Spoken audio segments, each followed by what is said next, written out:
Good afternoon, everyone. It looks like most of our attendees have joined the broadcast, so any other stragglers will just have to catch up. Thank you very much for joining us again this week for our weekly health check on retail leasing. We'd like to once more introduce Kyle Swain, and he will have a lot to cover today, so I'll let you get started, Kyle.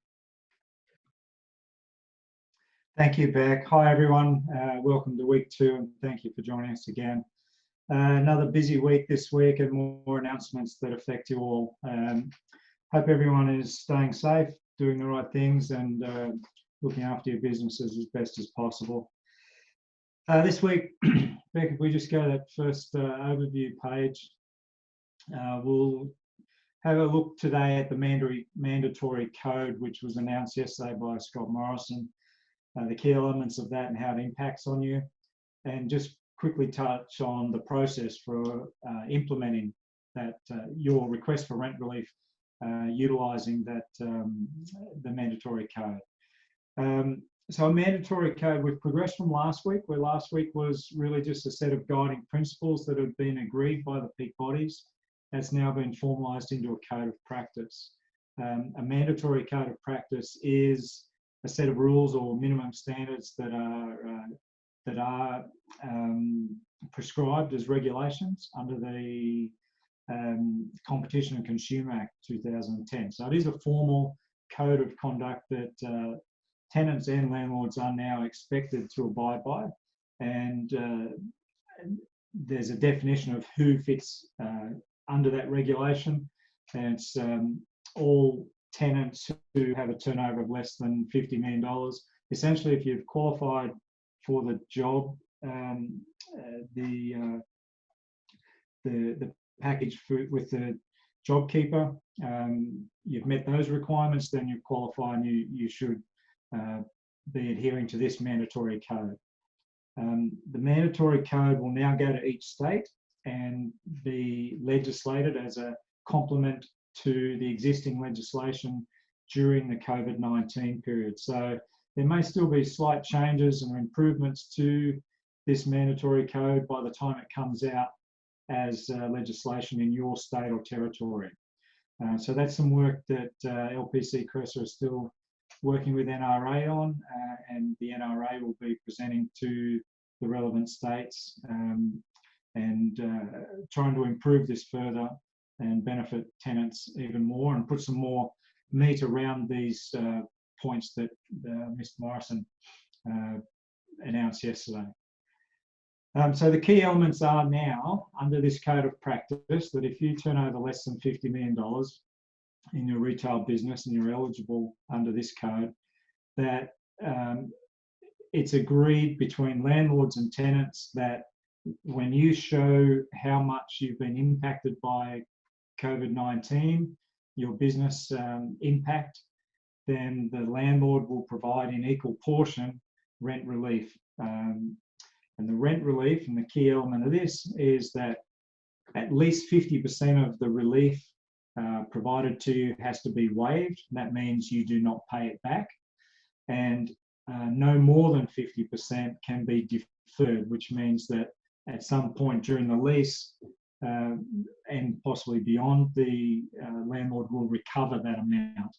So that's a really good point. We want as much of it as possible waived, and that's up to individual negotiation. You can negotiate all 100% of the relief to be waived if your landlord will come to the party, and that's definitely preferable. With the deferred amount, it can't be sought to be repaid to the landlord until after COVID-19, when the government says that's now over, and actually a reasonable period of after that where you're returning back to normal business as well. So it shouldn't be repaid, starting to be repaid on the first day back if your store's currently closed and you reopen it. They're the key elements. 50% at least has to be waived. You'll never have to pay that back. The goal, obviously, Mr. Morrison was pretty clear on this, as clear as he gets. The desire is to keep shops open, to allow shops to reopen after COVID-19, and for those businesses to remain viable and to continue to trade through their whole lease term. They recognise how important the retail sector is for our economy, and that's why all these measures are in place. So you're critical to the economy and to society. That has to be remembered when you're negotiating with the landlord, how important your business is to our economy overall, and that we agree some terms and conditions now of the rent relief and the repayment of that guarantees that you remain viable after reopening. As I covered off last week, you still have to provide accurate financial data. That should involve some sales data that compares directly to the same period last year or the same period last month, that can clearly show the impact on your business, that you've dropped revenue by 30% or 50% or whatever. But you want, that's the percentage of rent that we'll be seeking for our clients to get back from the landlord or to have as relief.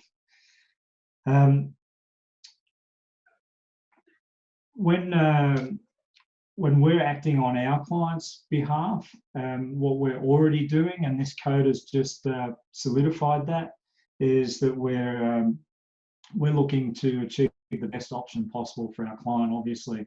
And some things that we're looking at is the deferred amount and the amortization of that, meaning the period that you pay that back. If there's 3 years left on a lease, then it suits some of our clients to have us negotiate that amount to be amortized and paid back over 12 months at the end of the lease, so back end heavy, when we expect the economy to have bounced back a little better and for the business to be in a better position to repay their full rent plus some extra. That's one consideration. This reasonable subsequent recovery period after the COVID-19 period, if there's a period where we expect pretty much to be opening in recession type conditions. Many shops may not reopen. There'll be a lot of vacancy. People may not be shopping the way that they did before this happened. There's a lot of suggested changes that will occur as a result of this period, and the new normal will not be like it was before COVID-19. So many retailers and our clients are forecasting for sales significantly lower than pre-COVID-19. So there's a period after this COVID-19 period, when the government says that's over, that it will take a period to recover back to somewhere near that pre-COVID-19 period.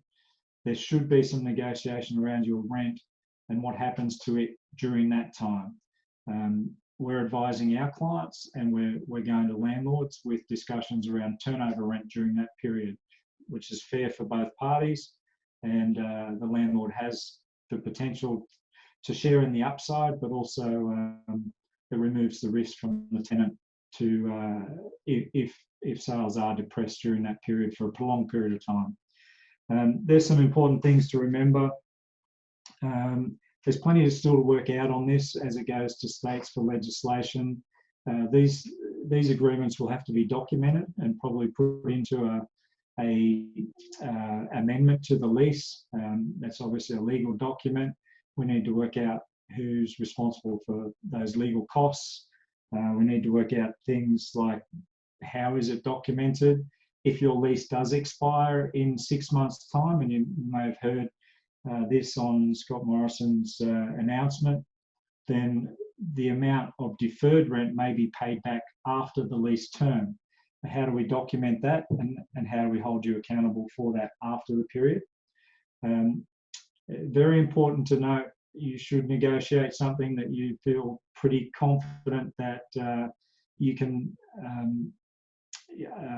uphold. You can meet those requirements, because if you default on your lease after this, your protections under this code may be cancelled. What exactly that means and whether you may be liable to repay the waived amount, we're still actually trying to determine. So we're certainly negotiating for our clients on the side of extreme caution to cover any eventuation, and that's how we're going about it. That's a very, very quick overview of the code as it's come out just yesterday afternoon. I wanted to do that quite quickly because everybody has probably seen that announcement and read some reports of that. I wanted to get to some questions, if we could do that, Beck. Certainly. So we have a question from John. What are our rights to get rental relief if we are larger than the $50 million threshold? Yeah, good one. One of our key clients sits in that category as well, with a portfolio of 80 stores, John. So we're very much in that category as well. The code doesn't apply. Interestingly, I was speaking to a very well-respected person in the industry this morning, and he thought that presented even better opportunities because you're not limited by the code. Look, it in some ways it makes it more difficult. The landlord's not obligated to meet you like for like with matching your losses with rent relief, but it comes down to pure negotiation between parties, calling on in good faith negotiations, and all the same principles that apply to the code, really. But the tricky part is they're not obligated to follow that code and to provide rental assistance, but the same principles are followed. May be more difficult in many circumstances. If you sit outside of the code, then obviously quite a large business, and often their response is that you should have enough cash flow to get through this. It's a little more challenging, but we're certainly getting some results so far with our larger portfolio clients, and hopefully you can achieve that as well, John. And you can always request to, by mutual agreement, to follow the code, even though technically you sit outside of that. That might be a good starting point. Thanks, Kyle. We've also got Lulu, who asks, for retail stores in shopping centres, the rent is only a portion of the monthly amount payable. Does rent in terms of the government rent relief include all other items such as marketing levies, or can these landlords apply the rent relief to the rent portion of the payable only? There's components in there that talk about other payments. It's not completely clear. There is a component in there that says that any benefit that the landlord receives should be passed on in equal measure to the tenant, and that's referring to things like outgoings. So they're currently working with the government on things like land tax and their mortgage interest and stuff like that through the banks. The code does say that any benefit they receive should be passed on in equal measure to the tenant. That's the mechanism for the tenant to receive relief on outgoings and charges like that. During closure, there's also a component in there, forgive me, I can't remember the exact wording, but there is a component in there where we would certainly be seeking on behalf of our clients that other costs like marketing levies in shopping centres are waived during the period.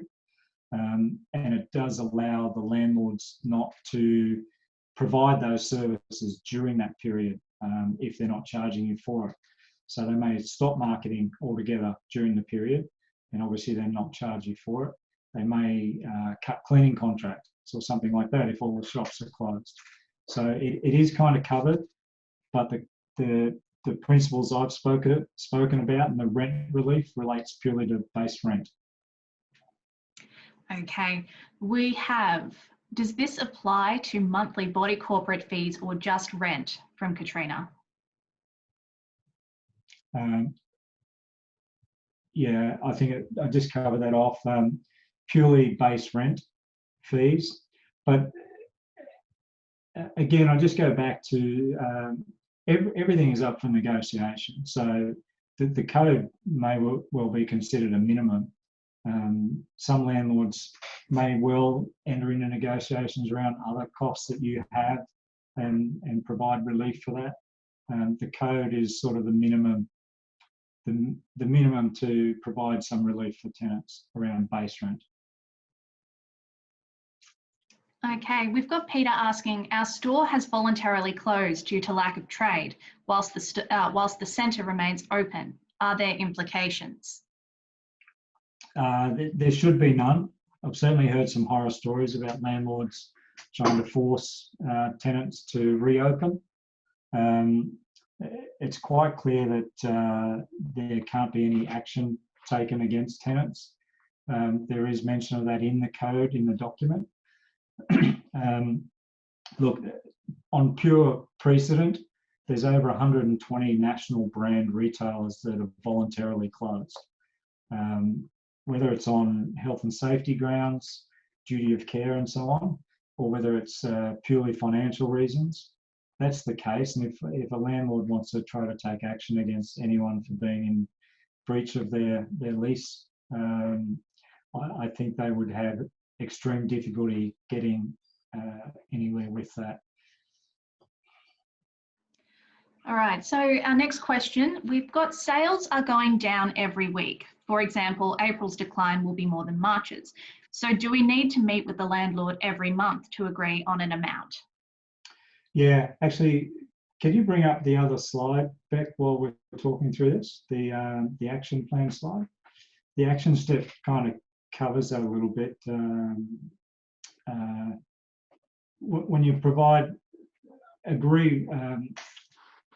When you agree rental assistance or rent relief, then this is a very fluid and dynamic situation, obviously. There's still potentially stage 4 lockdown type measures to come into place. So the financial position that you can present this month may be very different and far better than the financial position next month. So any agreement really should be made on a month-to-month basis and then formalised at the end, perhaps, for the amount that is deferred and waived. Most definitely, we are presenting on behalf of our clients letters to landlords that clearly state that this is the first measure, or this is the updated measures that we need to discuss with you. So definitely keep lines of negotiation open. It's likely to change, and your request for relief should state something like, should situation deteriorate significantly or improve or change dramatically, we reserve the right to continue negotiations. Hope that helps. Thanks, Kyle. We've got John asking, my understanding is that the directive about 50% of the rent reduction being a waiver is a minimum percentage. Can you confirm? Yeah, absolutely. Hopefully I've conveyed that. If not, just to clarify, yes, John, the 50% is a minimum. So it has to be at least 50% as a waived amount. And on the flip side, the deferred amount can be no more than 50%. So as a minimum, 50% of the rent relief received has to be a waived amount, an amount that you will not repay.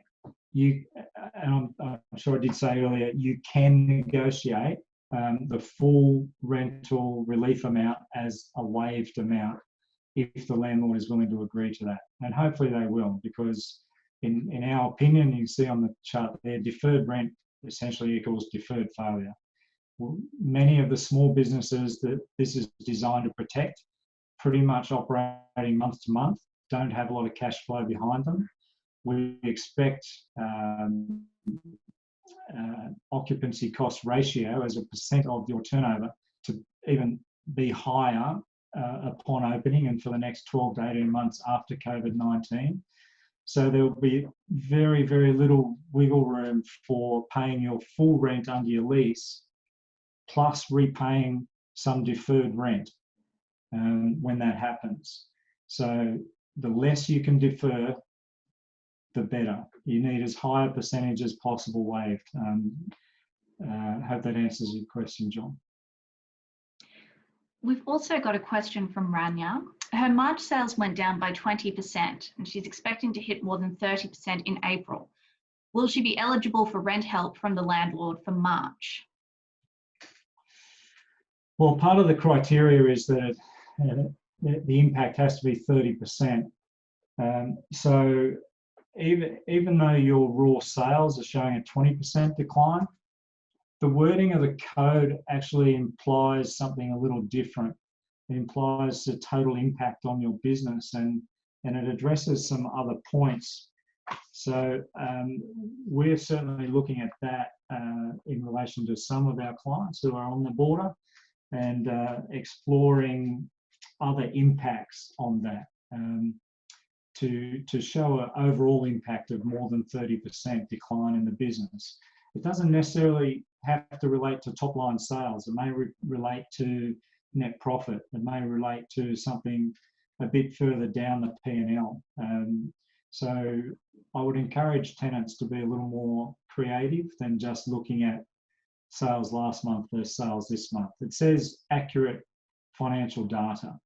It doesn't say it has to be based purely on sales or turnover. Thanks, Carl. And just going back to the previous question about the 50% of the rent reduction, we have an attendee asking, is the 50% rent relief on total rent for any decline in sales, or 50% rent relief on, say, 50% decline in sales? Oh, sorry. Can you just rephrase that, Beck? So the question asker says, the rent relief on the total rent for any decline is that a 50% of rent relief on total rent for any decline in sales, or is the 50% in rent relief on, say, if you have a 50% decline in sales? So total compared to 50%. The 50% refers to the rent relief provided. So if you're paying $100,000 and they provide $50,000 in rent relief, at least $25,000 has to be provided in waived fees. You will not be required to repay $25,000 of that. Is that clear? If we need more clarification, I encourage the question asker to please let us know. Jody asks, we have been granted an abatement for April and we have written notice of the reduction. We haven't been issued with an updated invoice reflecting the reduction. Can this be pursued later? I think a lot of things will be pursued later. As I said, there's a lot of I's to be dotted and T's to be crossed around all of this. So if you've received the abatement or advice that the abatement will be provided, then I would be paying the amount agreed and be seeking clarification of that formally, so that you can be sure that it's an abatement and that won't be listed on a future rent invoice or statement as an arrears amount, and that will be the key item. Okay. We have also got a question. If the landlord is unwilling to provide rental relief, what would you recommend as an alternative rental structure we can propose to the landlord to make it a shared responsibility? At Lpc Cresa, we're very strong on the moment at turnover rent as being the fairest and the safest rental mechanism, particularly coming out of COVID-19, where the outlook is really quite poor. A lot of uncertainty around what retail and trade will be like coming out of it and for the 12 to 18 months after. So we're certainly approaching that already with any new leases. We're pushing towards rent based on turnover only. and getting temporary agreements in place for the 12 months or 2 years following post COVID-19 reverted to a turnover rent rather than the current lease base rent obligations.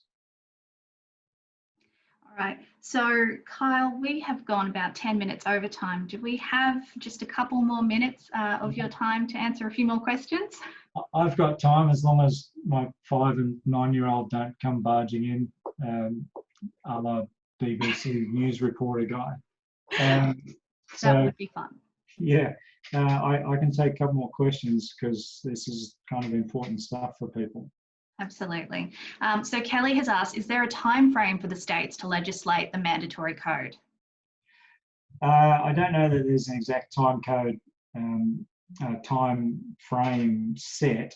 I know it's urgent because it only applies to COVID-19, so everything they're doing is urgent. I was working with Dominique Lamb, the CEO of the NRA this morning, and I know she had meetings at midday. So I would expect to see this code of conduct go out to states for their state parliaments and legislative bodies to action by tonight, tomorrow, certainly over the course of this week, Easter and next week. So it will become legislation in each state and territory very quickly, probably a lot quicker than that normally happens. We saw in New South Wales that was done, there was work being done that on a Thursday and a Friday, and it was legislated on Tuesday. So the fact that there's a code of conduct in place, it could be legislated in some states before Easter or certainly right after. But Okay. the code of conduct on its own is enough to progress on that context. Thank you. We've got Mel asking, when calculating your financial data to prove a drop in sales, can you choose to compare to last month or last year, depending on which case gives you the better outcome? Yeah, again, this is a part of negotiation, isn't it? You've got to present the figures that you feel are most comparative. You know, if you were a brand new business last year and you've built a business over a year, that needs to be taken into consideration. So it's not just presenting raw figures, but how we as tenant reps communicate those figures to the landlords. And that's obviously one of the key elements of being a good tenant rep, and at Lpc Cresa, the way we represent our tenants to the landlords. We look at that raw data, we present it to the landlords in a way that is compelling, and we look for any leverage we have in the data or information that we're presenting to get the best outcome for the tenant. Right. So a couple of question askers have inquired, what's the normal percentage of turnover for rent? Yeah, that varies depending on category by retail. If you'd like to go to the ATO website, they actually have a list of tables there for every category of retail, basically, cafes and restaurants versus fashion retail and jewelry shops and so on. Their figures are very low, so they might recommend occupancy cost ratio in a cafe at 4 to 7%. There's very, very few cafes actually operating at 7% turnover rent. In fact, as a guide, the portfolio of food and beverage retailers across Sydney in Westfield shopping centres in 2019 were operating at 20.9% occupancy cost ratios.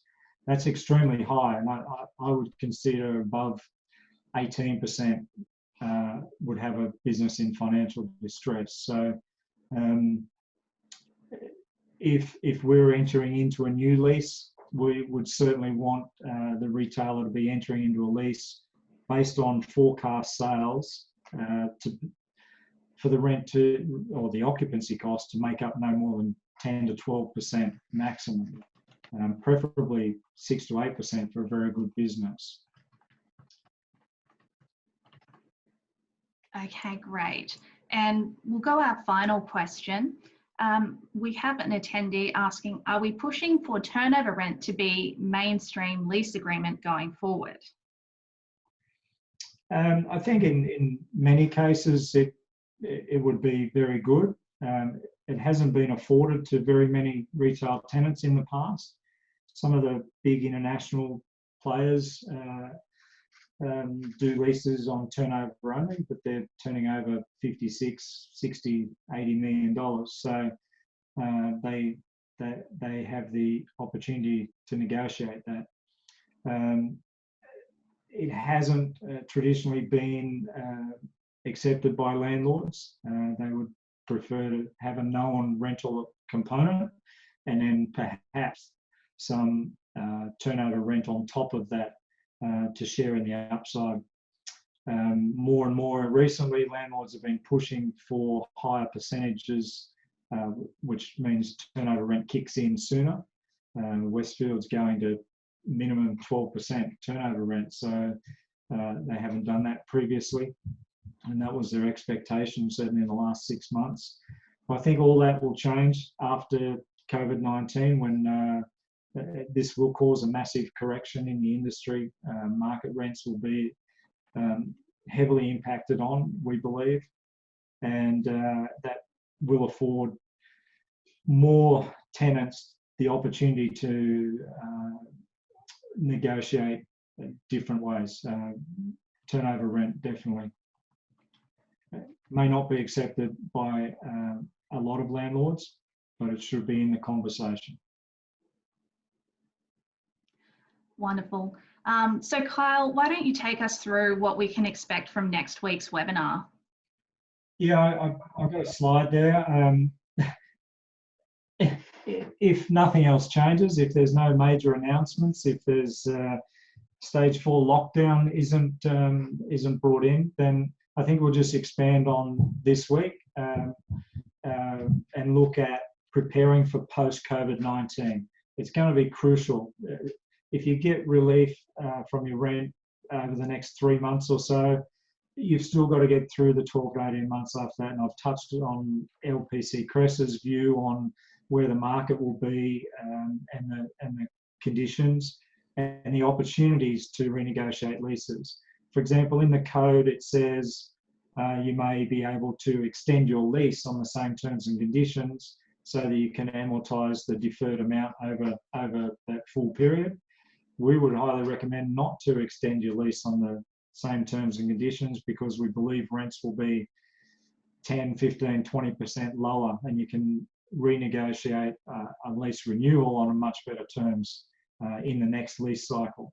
So we'll address some of that stuff. What will trading conditions be like? How to negotiate for the recovery period after COVID-19, and more of what we talked about today, and hopefully lots of questions, because that's the most benefit to you guys. Wonderful. Kyle, thank you again so very much for taking your some time out this afternoon to help our retailers.